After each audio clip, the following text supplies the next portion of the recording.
Mercredi 20 janvier 2021, chers internautes, ravis de vous retrouver pour cette nouvelle édition de la revue de presse sur JDC Plus TV. On ouvre avec l'affaire invalidation de l'élection du bureau exécutif de la FECAFOOT.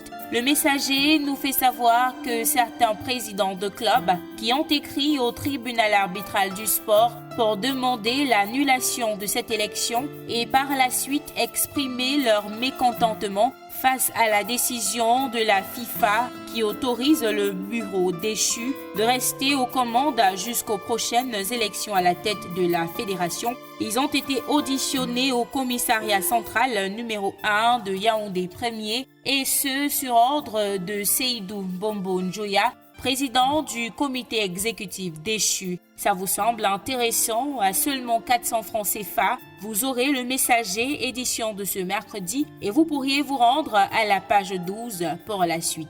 Dans cette édition du quotidien Le Messager, on parle également crise anglophone, notamment du rôle du nouveau gouvernement américain dans la résolution de cette crise qui entre dans sa 5e année. Le journal titre en pied de une « Crise anglophone, ce que la classe politique attend de Joe Biden ». Le Messager termine avec cette question, je cite, « Que peut espérer le Cameroun du 46e président des États-Unis qui prête serment ce jour ?» Il tente d'y répondre en pages 3 et 4.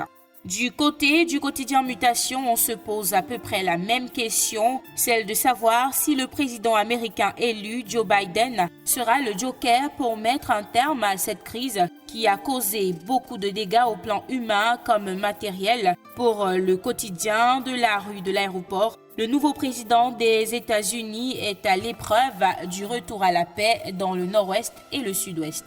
Mutation parle également du mouvement d'humeur annoncé par les enseignants des universités d'État pour le 25 de ce mois pour demander les primes de recherche. Le quotidien indique que le ministre de l'Enseignement supérieur, le professeur Jacques Famendongo, a désamorcé cette tension. Découvrez comment en page 8.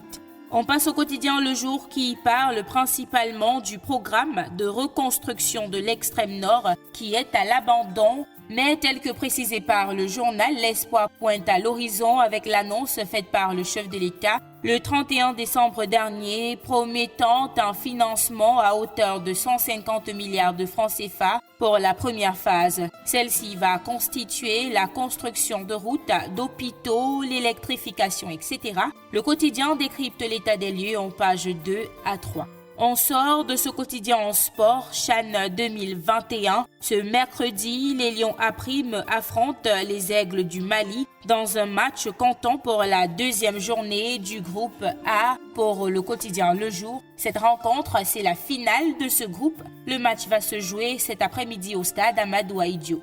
On vire en santé avec Éco-Santé. Le journal nous informe que le ministre de la Santé publique, le docteur Malachi Manaouda, a échangé avec les patients souffrant d'insuffisance rénale au centre d'hémodialyse de l'hôpital général de Yaoundé dans le but de toucher du doigt les problèmes que font face ces malades au quotidien. Cet échange fait suite à un manque de kits d'hémodialyse dans certaines formations sanitaires ainsi que l'hôpital général de Yaoundé. Des précisions sur ce qu'ils se sont dit en page 3.